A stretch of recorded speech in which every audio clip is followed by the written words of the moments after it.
আজকে হেইটকে নিয়ে কিছু কথা ছিল। দুধ দিয়ে সাপ পালা এটাকেই বলে, মানে হেইটকে।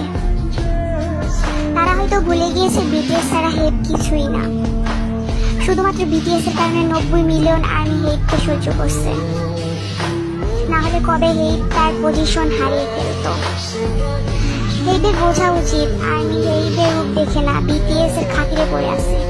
কদিন পর তো বিটিএস কে ছোট করার কারণ কি? তাদের যতই বিটিএস কে ছোট করো না কেন, তাদের সফলতা আরো বেড়েই যাবে। আমরা আগে বিটিএস কে চিনেছি, আমাদের 7 রাজ্যকে চিনেছি, পরে হেইটকে। হেইটের পরিচয় বিটিএস না, বরং বিটিএস এর পরিচয় হেইট।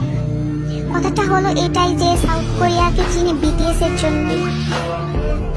এখন সমগ্র মানুষের কাছে বিটিএস মানে কোরিয়া, কোরিয়া মানে বিটিএস।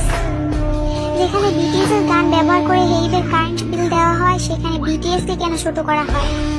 বিটিএস কে একবার না দুইবার ছোট করা হয়েছে।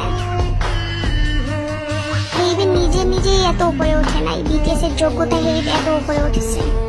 বিটিএস আর্মিরা একবার খেপে উঠলে ভালো হবে না মনে হয় না। হেইটের হায়াত ফুরে আসছে মনে হয়, কারণ সে বিটিএস কে আবার ছোট করলো। কথায় আছে না, অহংকার পতনের মূল।